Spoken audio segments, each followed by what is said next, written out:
first of all, we've got Susan Zhou from Rystad Energy. Susan, thanks for joining us. We're going to hear from you tomorrow as well during your presentation. We'll leave the full biography for then, I think.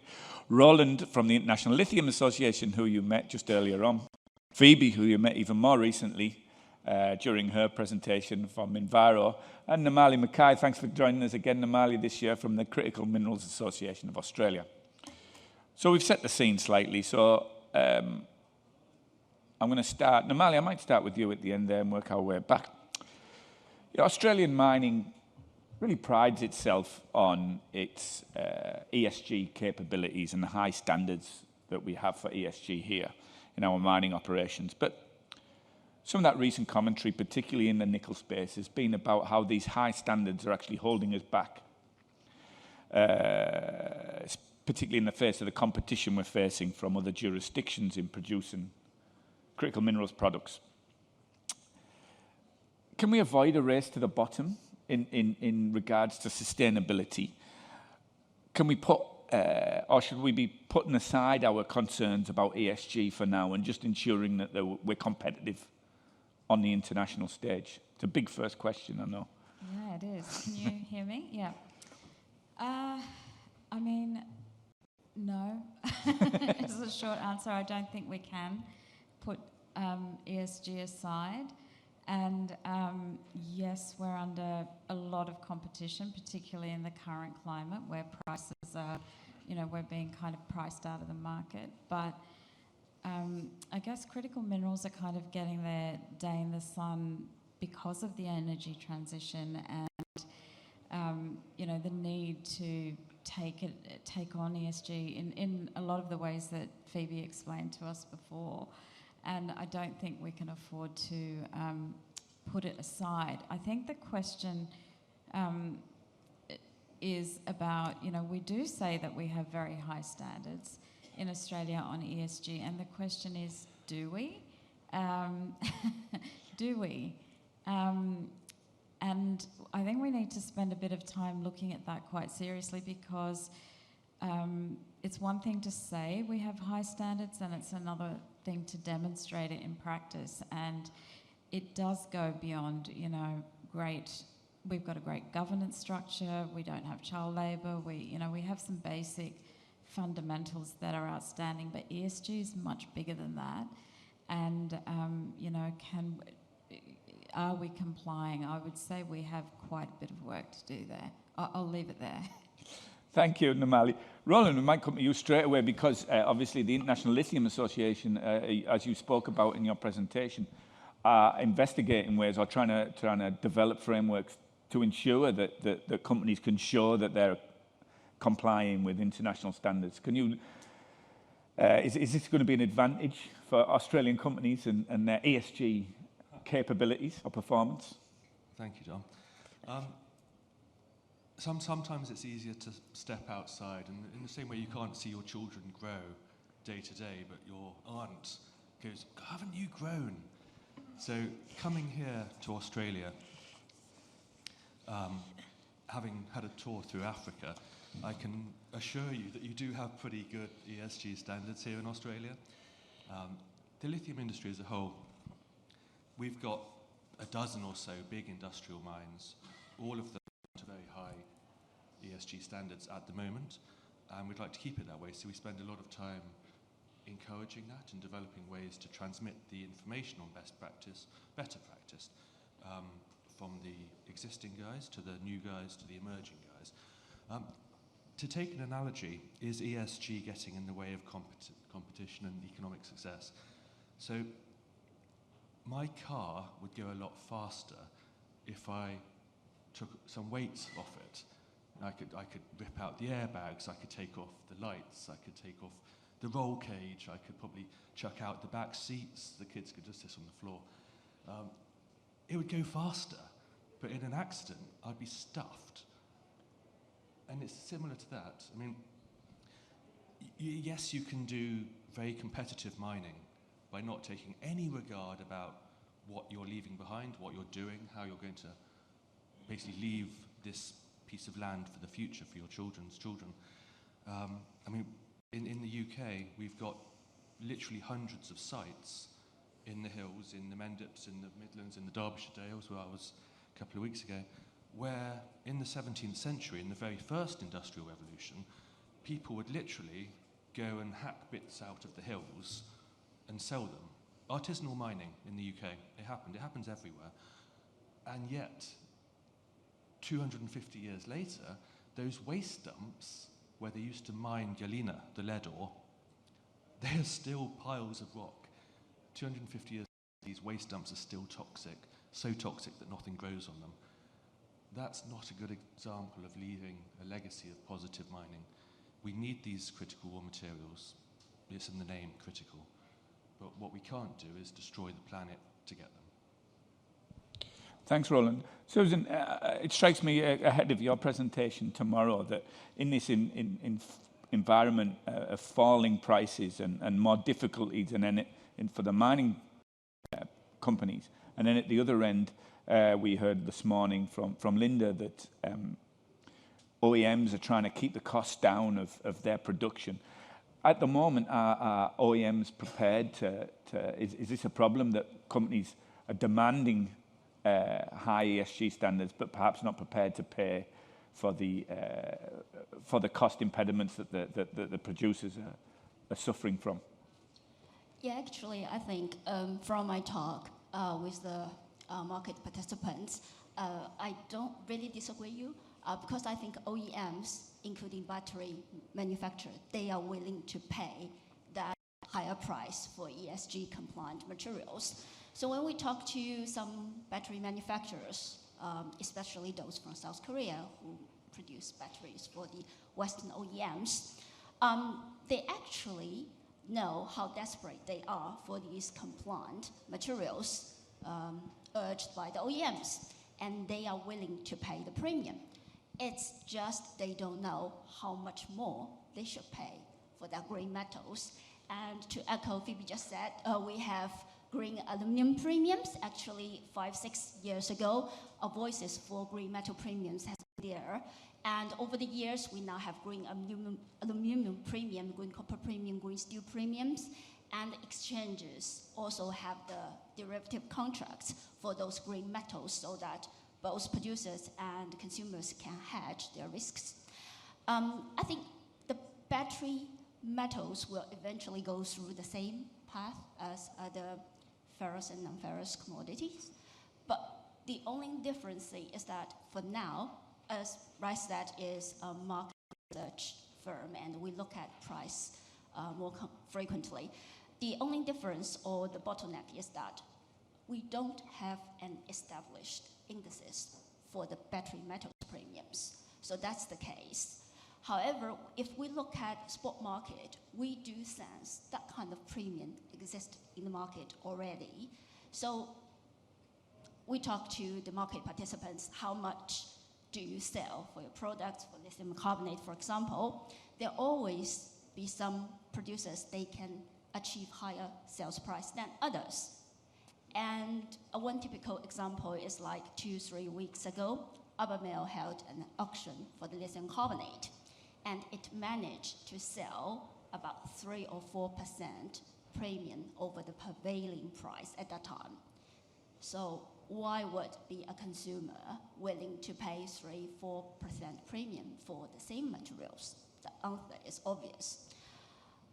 So back to the topic, you say burden and bonus. I think it's a question about us miners or producers, whether you want those instant but short-lived bonus, or do you want a more sustainable bonus? That is through the premium.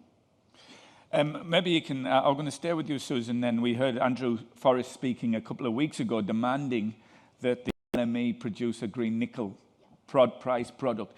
Does it become then a challenge, a function of having more transparency and more see-through in critical minerals prices, that you'll be able to then see a green premium more visibly on the markets?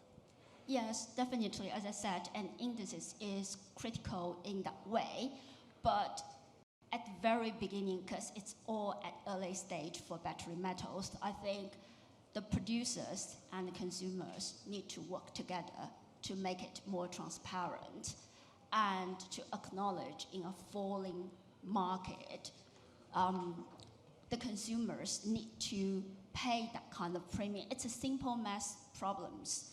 Whether you want to pay more or you want those kind of nickel just be absent from the land, and for example, Australia versus Indonesia, it's pretty much simple choice. So you need to know that is something you need to pay more, and how much more you need to pay. I guess for miners, they have the operational cost. You can simply check that. So how much more I should pay to sustain the operations for some ESG compliant production. That's the case. And the other thing, I think transparency is very important. Like speaking back to Albemarle, they held an auction, but they didn't announce the final price. We get final price from our market sources. But in that case, I think you just make it transparent no matter the premium is high or low. So the market or the price reporting agency like Platts or Fast Markets, they could capture those premiums and start to report those premiums. Eventually, the pricing mechanism will be there. So that's benefit every stakeholders. Thanks, Phoebe. I mean, you might want to add something to that. Yes, just wanted to add one thing around the indexes. So I fully agree with everything that Susan just mentioned, and we saw around 6 or a bit more years ago the premiums emerging for aluminium and those ferrous metals, and we are only just about 6 years into our EV journey. 2017 was the first year lithium really came on the market properly. So we are actually a bit behind where those ferrous metals are, and therefore, of course, we're not going to get a premium, tomorrow. But we have made the initial step that the aluminium industry made 6 years ago, which is that development with the LME and Metals Hub, who are now in Metals Hub, and now creating that index where companies can now start reporting and trading ESG characteristics of their products. So if you want to put your carbon footprint on there, you can do, as long as it's been properly reported on and it is transparent. Now, it does require companies to actually want to report on this. Not all Indonesian nickel companies are going to want to put their nickel carbon footprint on there, but it is the first step forward to a very long journey ahead. And I think what's crucial here is, especially with the nickel and lithium markets right now, we are getting and I think it's very easy to stuck in thinking about this year and should we put sustainability aside. But we really should be thinking about 10 years or 20 years, as Roland mentioned earlier. And I had a stat a week or so ago that the average project that going through the development stages can take between 10 to 15 years to actually go from desktop to operation. And if, say, we've got a desktop or a scoping study happening right now, and they don't actually go into operation until about 6 years' time, then that regulatory requirement and that potential difference in the green premiums will be a very different landscape to what we're seeing today. And how important is, you mentioned reporting and setting up your own reporting framework. How important is that for miners, juniors, I'm thinking juniors and mid-tiers in particular, who can't afford to have an entire army of ESG professionals within their organisation? How important is that going to be for juniors to be able to report? And how do they assess what standards, there's so many international standards out there, how do they assess which standards they should be meeting? That's a good question. There are a lot of voluntary standards out there. I think my best advice from observing the regulatory landscape is, first of all, pay attention to what is becoming mandatory for your potential downstream customers. So if you want to sell to the downstream battery manufacturers who are going into that electric vehicle market, then what are they facing? The most important one that they're facing is that transparency in the carbon footprint reporting, and that looks your scope 1, 2, and 3. So if you're going to do a carbon footprint report, include your scope 3, and then you've ticked the box. And there's guidelines now for lithium, there's conversations around creating one for nickel, but nickel's certainly a lot more challenging. And yeah, that's what I would mainly focus at. actually forgot what else I was going to say. So. Thanks, Phoebe. Namali, I'm sure you want to take up Phoebe's point. Yeah, I was just going to say there are so many reporting standards and expectations around ESG out there, and in some ways we really don't need more. What we possibly need is looking at a little bit of equivalency between what, 4 or 5 concrete standards that are out there, and I know there are people already sort of working on that. I know ERM is doing some work on equivalency and others. So it's really just about, it's not a one-size-fits-all. So you can't have just one standard, but picking one that suits your operation, I think. Yeah.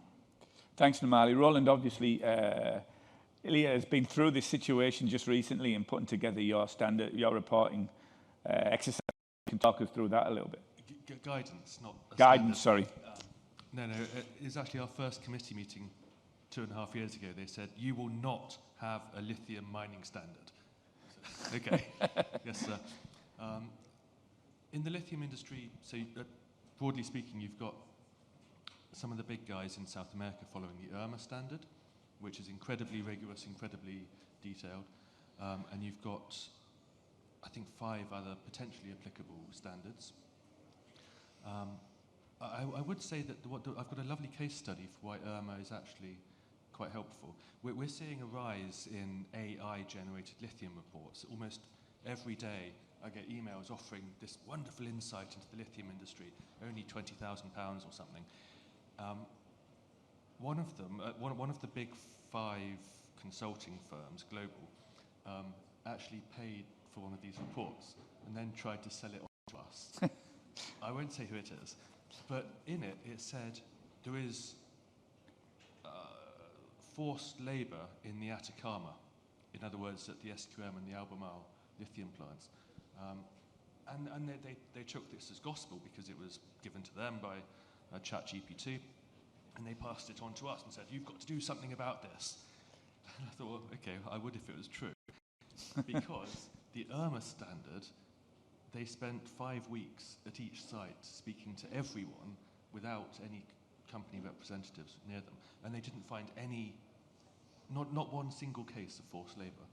And so that gave us the absolute 100% confidence to say that this is complete nonsense, get rid of it. You couldn't necessarily do that with some of the less granular reports. And so there is it's horses for courses, but there is value in having these incredibly detailed, almost invasive standards. But we're not going to do one. Ilya is not going to do a lithium standard. You can quote me on that. Thank you. Namali, it strikes me in what Roland has just talked about there about forced labour that much of the conversation is around carbon emissions and the carbon footprint, but there's many other aspects to sustainability reporting in particular. And looking today, we've got a number of African projects being spoken on later on. We had Keith Muller from Atlantic Lithium. How should companies be approaching, how is the industry approaching the social aspects and the governance aspects of that ESG profile? Is it more difficult than a carbon footprint where, as Roland said, you can be more granular and can measure things a lot easier? Yeah, I'm glad you brought that up because I guess one of the things that we do try and emphasise is that it, as big as the carbon, measuring carbon is, as important as it is, ESG does go beyond that. And in Australia in particular, the social aspect is huge, and one in which we do need to do a lot more work with Indigenous holders. And it's unique to Australia and complex, and so and similarly the governance issues as well. So it's one of the and I guess this goes back to my earlier point as to the difference between saying we have great standards and actually demonstrating it. It's quite a big job to do there in terms of finding ways to. It's not easy to measure some of the social and governance aspects in the way that maybe the carbon reporting system has developed. So there is a lot of work to do, yeah. Phoebe, of Minviro being able to get a grasp on this, on the S and the G of the ESG space? To mirror Namali's point, social aspects are way harder than looking at climate change. For a life cycle assessment, looking at your carbon footprint or your water use, all I do is set your mass and energy balance, and you already have to do those for your engineering studies. The social aspect is so much harder, and we haven't come close to touching it. There are a lot of EU grants coming out for our EU team to explore this further, but in the life cycle assessment world, social is not touched very heavily at all at the moment because it's so challenging. Susan, are you seeing that? Is that reflected in the market participants that you're speaking to? Is carbon and climate change by far the greatest focus rather than the S and the G? Yeah, actually, like, carbon footprint, water consumption is a focus in recent years. But like if we say 5, 6, 7 years before, especially like for cobalt industry, people's focus is on the responsible sourcing. I took the role in research in 2016.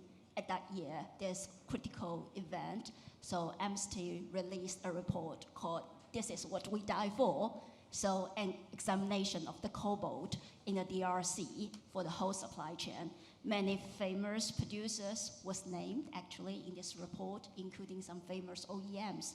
They were named in this report. And since then, I think the overall cobalt value chain is doing a lot of work to ensure the responsible sourcing. It's not that say we don't want any cobalt from the DRC. You need to still maintain mining activities so that the local people, the local community can have something for a living.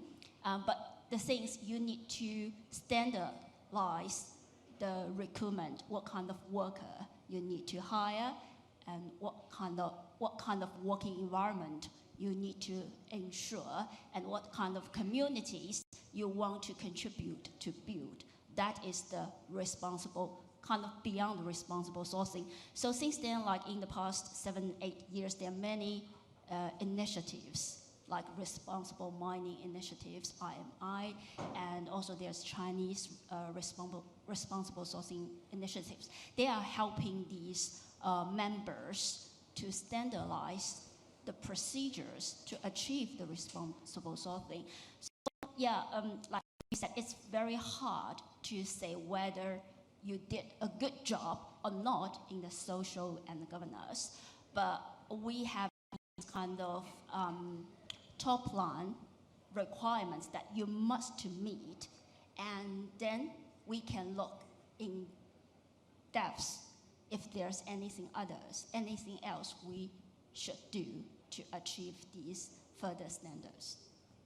Namali? Yeah, just to add to what Susan was saying, I mean, the conundrum with the S, the social aspect, is that it's very hard to measure, but B, the end users and the public, it's a highly sensitive, inflammatory kind of area that is the first to erupt if it goes wrong. And so there's this, how do we measure it, address it, deal with it effectively? And then there's a very high expectation at the end user, public end of it, that it should be a particular way.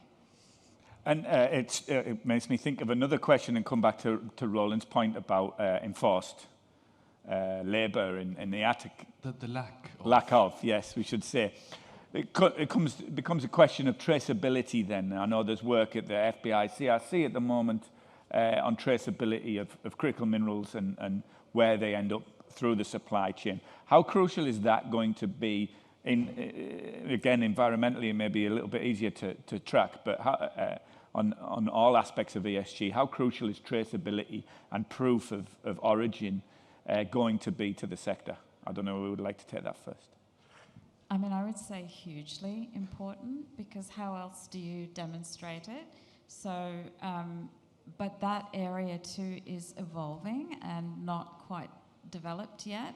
There are companies trying to do it scientifically, and there are also companies trying to apply blockchain solutions to it and to marry the two. And that what we haven't got there quite yet, but definitely necessary. But Phoebe, you might have a view.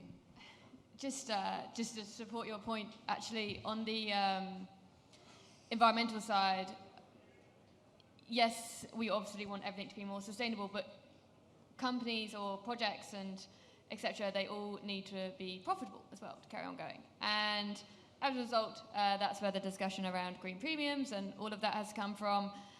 So when we're creating more sustainable materials, there is also a price incentive. Now, with that price incentive, you need to have proper, transparent and traceable benchmarks.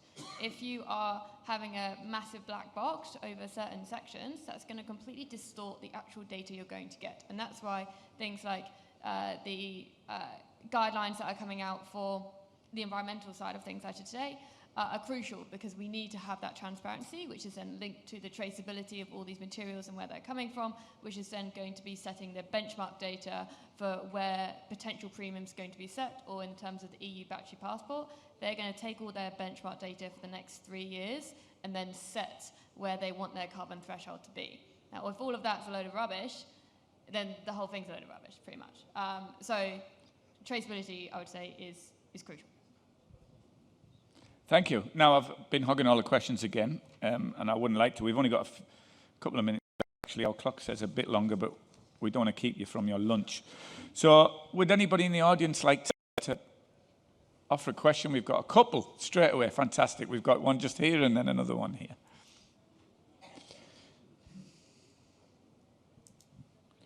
Thanks. The debate so far has kind of focused on the regulatory aspects of the burden, but in fact, much of the pressure for sustainability has come from the investment community, and that makes it even more difficult because each investor is going to have their own standards, etc., etc. I'm not going to take that any further, but the other thing I think is worth talking about in the context of burden or bonus, in particular in the EU with the corporate accountability and due diligence directive that's currently going through the European processes.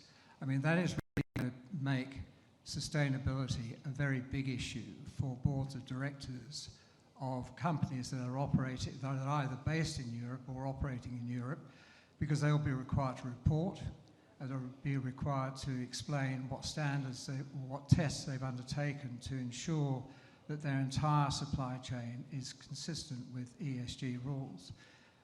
Do you have any comment on how boards of directors of companies, and they will include Australian companies who have operations through subsidiaries or whatever into Europe, how they're going to be able to deal with that particular issue of undertaking mandatory due diligence on their supply chain? Did anyone want to tackle that one? Seems a lot of reluctance. It's a fantastic question. Well done. Roland, please. I could talk past it, at least.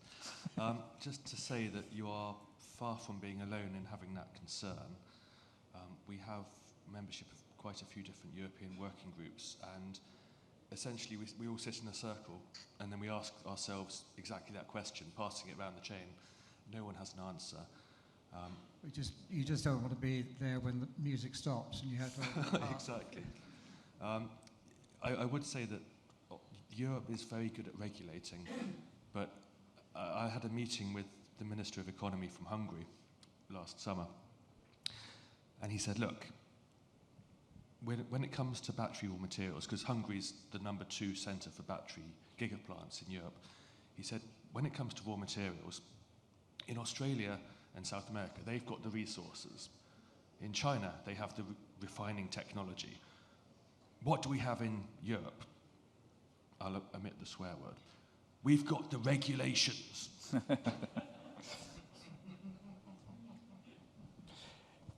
I was just going to say, I think this comes back to the point, like, how do we measure and, report against, deliver against those reporting requirements? we just don't quite, we're just not quite there yet, but very aware. As Europe set, sorry, Phoebe, but as Europe, will Europe become the standard through the regulations we're seeing in the next few years coming into effect? Is Europe going to be the standard by which the global critical mineral supply chain sets itself against? Good question. So back to your original question, I don't have an answer from the top of my head, but I am very close with a lot of the regulations that are currently being set. We do sit on a lot of the working committees, so I will investigate, and if you give me your card, I will email you a more appropriate answer. In the terms of Europe leading the way, I definitely would actually agree. I was speaking to a couple of my contacts who are based actually in Brisbane, and they went to Europe, they went to Money of Mine's conference in London and a couple of others, and they felt actually quite silly because they came back and they were like, I had no idea about life cycle assessments, I didn't really know too much about the regulations that are being set or anything like that. And then you come to this side of the world and it's a completely different ball game where everything that I potentially introduced today, and the same with Roland, is almost can be classified as a foreign language. And I would say that they are very much going to lead the way in the terms of regulations. The IRA have adapted a lot of the individual requirements that the EU have set down, and we are seeing those trends come about.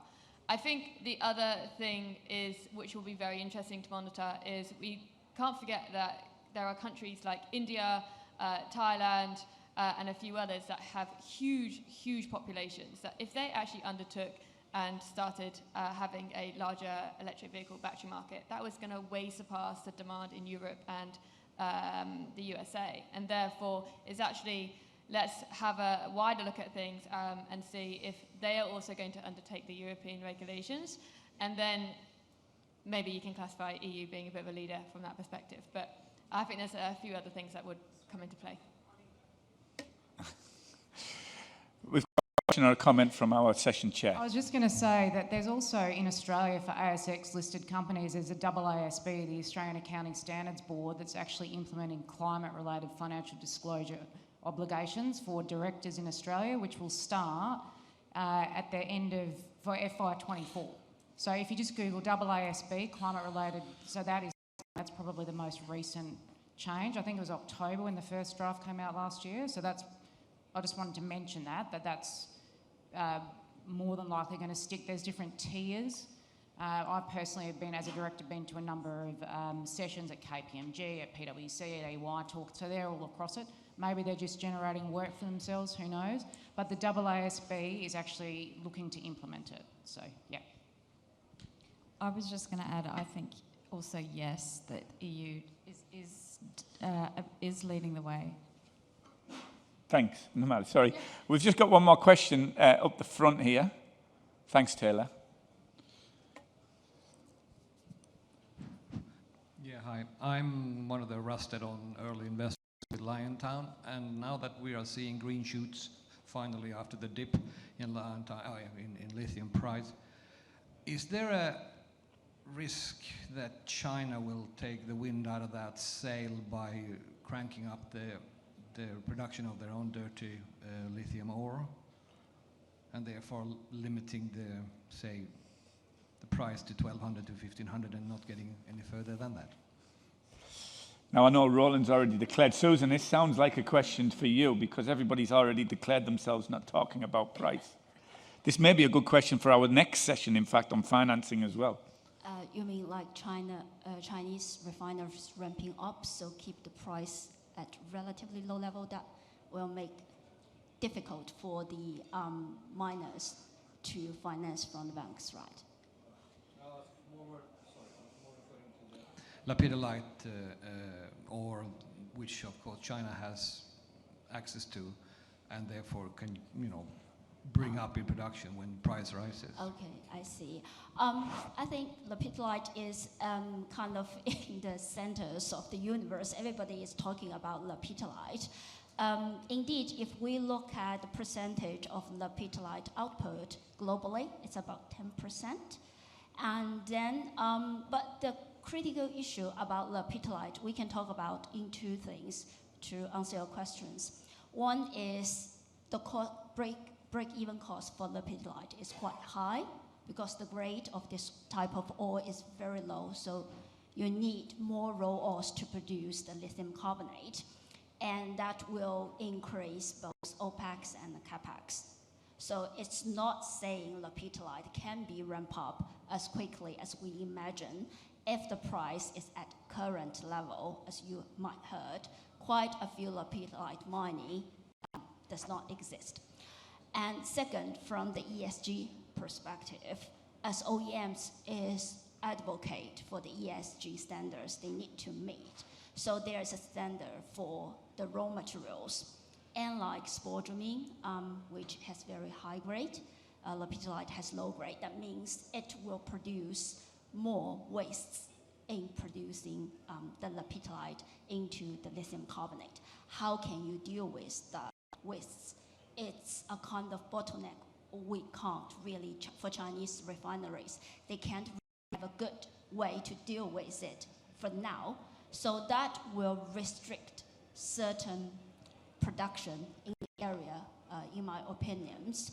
So yeah, I understand your concern, but at the moment, I don't think lepidolite is a kind of risks for the overall lithium global supply. And if we look at a far future, like in 5-10 years, the global demand will pick up, and that will help to recover the lithium prices maybe in 2 or 3 years. And then it will be a better environment for the miners again, like in 2021 and 2022. Great, thank you. We've got time for one more comment from Phoebe. Just very, very quickly, I think also leading on from Susan's point on the ESG perspective, so the battery ID that's been developed in China, they are not exempt from all the other regulations being set worldwide. They're more than welcome to still supply all of their batteries. We need to get everything from somewhere. And so aside from the US and the IRA, that's a completely different question, but China is still leading the way in selling electric vehicles or electric vehicle batteries into the EU. But they will still be set to the same standard that everyone else is being set to. And so realistically what's going to happen is that they are still going to buy all of the raw materials from Indonesia and elsewhere, and they will actually generate clean raw materials that will make the criteria of the Western regulations. They will export that, and they will keep all the less clean raw materials inside the country where there's a huge EV demand as well. So we're still probably going to look for that differentiation coming out in the near future. Great, thank you. Unfortunately, we're out of time because we started a little bit late, so we're going to break for lunch now. But I'll just ask you to join me in thanking all of our panelists for a fantastic discussion.